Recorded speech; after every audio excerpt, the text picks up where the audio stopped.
Julaibib adalah bagian dariku, dan aku adalah bagian dari Julaibib, kata Rasulullah. Julaibib merupakan salah satu sahabat Nabi Muhammad SAW. Sebagai sahabat Nabi, Julaibib tidak begitu populer. Julaibib lahir dari keluarga miskin tak terpandang. Wajahnya juga tak tampan, penampilannya lusuh, hitam, dan bertubuh pendek. Keadaannya yang demikian membuatnya sering mendapatkan hinaan dari orang lain. Suatu ketika Nabi Muhammad tengah berjalan di sekitar rumah Julaibib. Rasulullah menanyakan kepada Julaibib, apakah ia tidak ingin menikah? Julaibib membalas pertanyaan Nabi dengan santun dan bijak. Julaibib, begitu lembut Nabi memanggil, tidakkah engkau menikah? Siapakah orangnya yang mau menikahkan putrinya dengan diriku ini ya Rasulullah?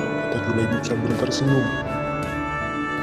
Saat menjawab pertanyaan Nabi, tidak ada rasa sedih di raut wajah sekaligus mata Julaibib. Menanggapi jawaban Julaibib, Nabi juga tersenyum dengan lembut. Mungkin dengan anggapan memang tidak ada orang tua yang mau menyerahkan anak perempuannya kepada Julaibib.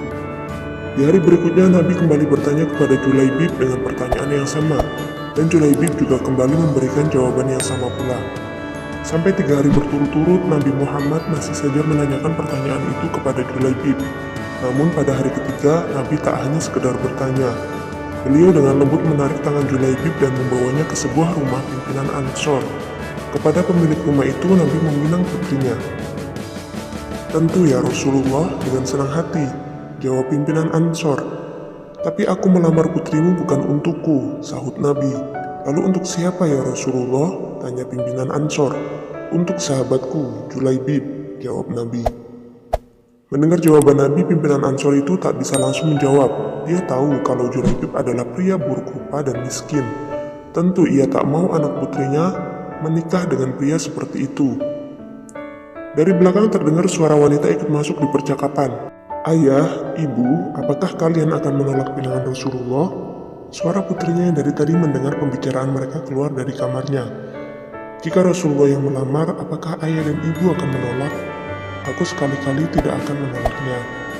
Aku yakin Rasulullah tidak akan membuat kita sengsara, lanjut putri pimpinan Ansor tersebut. Perkataan tegas dari putrinya membuat pimpinan Ansor dan istrinya luluh. Akhirnya Julaibib mendapatkan seorang bidadari dunia yang cantik dan baik hati. Tak berselang lama setelah upacara pernikahan dilangsungkan, seruan jihad bergema memanggil Julaibib. Julaibib langsung bergegas untuk berangkat perang. Ketika perang selesai, Rasulullah bertanya kepada para sahabat lain. Para sahabat itu tengah mengevakuasi mayat-mayat para mujahid. Apakah kalian kehilangan seseorang? Tanya Rasulullah. Tidak ya Rasulullah, semua sudah kita temukan, sahut salah satu sahabat.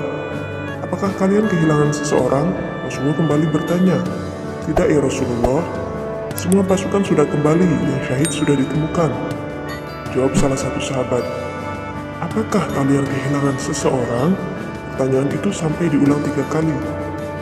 Aku kehilangan Julaibib, kata Nabi. Sahabat yang lain tidak terpikirkan dengan nama Julaibib.